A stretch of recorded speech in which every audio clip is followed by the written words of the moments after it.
I'm Dr. Douglas Dieterich. I'm a hepatologist and director of the Institute for Liver Medicine at Mount Sinai.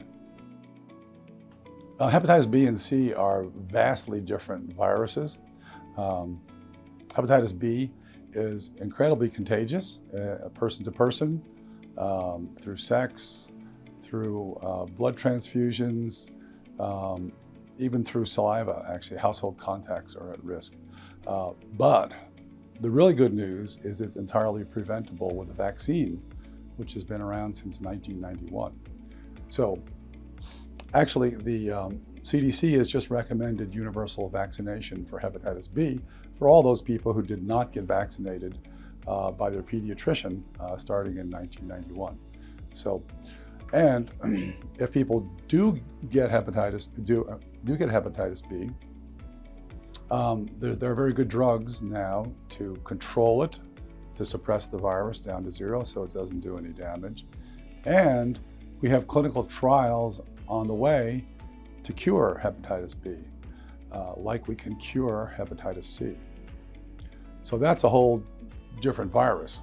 Hepatitis C is a different class of virus. It actually belongs to a class that some of you may have heard of the other viruses: West Nile virus, dengue fever, yellow fever, and Zika virus, which has been in the news in the last few years. And none of those become chronic. Hepatitis C does become chronic, and it can cause the same liver damage that hepatitis B can, including liver cancer. But it's eminently curable. We have fantastic new drugs, 8 or 12 weeks of easy to take pills with virtually no side effects and a 99% cure rate. So it's absolutely important to find out if you have hepatitis C, because we can cure it in 2 or 3 months and it's gone forever. Hepatitis B transmission globally, worldwide, is actually the major method of transmission is mother to infant at birth. But other people who are at risk are people who have never been vaccinated, actually, and we see that happening now, actually. People who were born before 1991, they come in contact with other people who have hepatitis B, and they can catch it quite easily. For hepatitis C, it's much more difficult to catch. The major risks for hepatitis C are having had a transfusion or blood products like gamma globulin or RhoGAM before 1992, or actually using IV drugs, intranasal drugs. It's just snorting with a straw as enough blood to spread hepatitis C. And it's also become common among men who have sex with men. So all those ways you can acquire hepatitis C. It's really important to get diagnosed early so you can get treated and cured. New York City is a very interesting city for many reasons.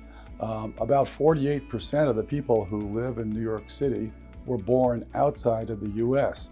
So many of those people come from countries where hepatitis B or C is endemic. And that's kind of the major risk.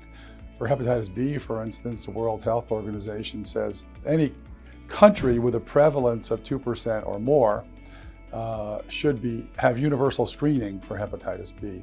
And in New York City, the prevalence is 2.9%. So we're way above that. So we're recommending universal screening for hepatitis B. And of course, in 2020, all of our major institutions, including the CDC, recommended universal screening for hepatitis C. So if we catch it early, we can cure it before it leads to cirrhosis and liver cancer. Okay, well, the best way to prevent hepatitis B is to get vaccinated for hepatitis B. The CDC now recommends everyone age 18 to 59 be vaccinated for hepatitis B. If you weren't vaccinated as a kid, it's easy to check and see if you have antibodies to hepatitis B, or indeed, if you have hepatitis B, then we can treat that, of course. So get vaccinated is the best way to prevent hepatitis B. For hepatitis C, it's mostly spread blood to blood. So shared needles if you're using IV drugs, shared straws if you're using intranasal drugs. Things like that are really high risk for spreading hepatitis C. It's pretty much not spread any other way reliably. So avoid using drugs. If you know anybody who's using drugs, don't share needles, don't share the straws, and get tested for hepatitis C, because if you have it, we can cure it. That's really important. We have an enormous amount of resources dedicated to screening and treatment of hepatitis B and C at Mount Sinai. We're the largest liver program in the country. We have over 25 hepatologists here who do nothing but treat liver disease.